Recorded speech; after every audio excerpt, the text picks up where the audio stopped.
के हम हियो बहर के धनी तो घर में सब कुछ संभाली है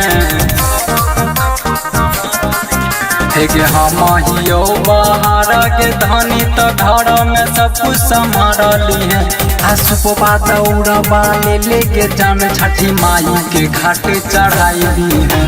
सुपवा दौड़बा ले जान छठी माई के घाट चढ़ाई दी है।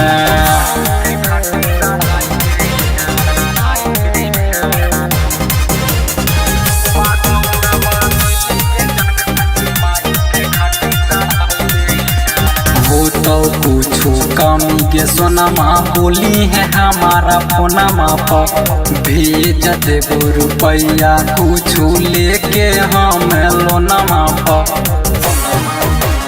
वो तो कुछ कमी के सोनमा बोली है हमारा फोनमा पर भेज देबो रुपया कुछ लेके हम लोनमा पर। खींची के मैया के फोटो तानी दर्शन हमरो कराई है। सुपवा दौड़बा ले जान छठी माई के घाट चढ़ाई है। सुपवा दौड़बा ले जान छठी माई के घाट चढ़ाई दी है।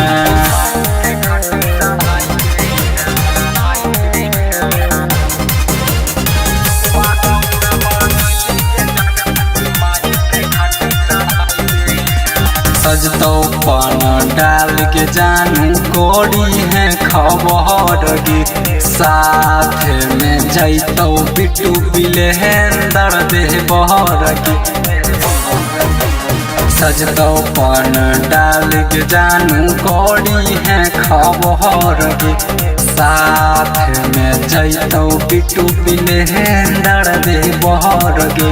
लक्ष्मण लैला जैतो त सोनमा सुपवा के बढ़ाई दी है। सुपवा दौड़बा ले जान छठी माई के घाट चढ़ाई दी है।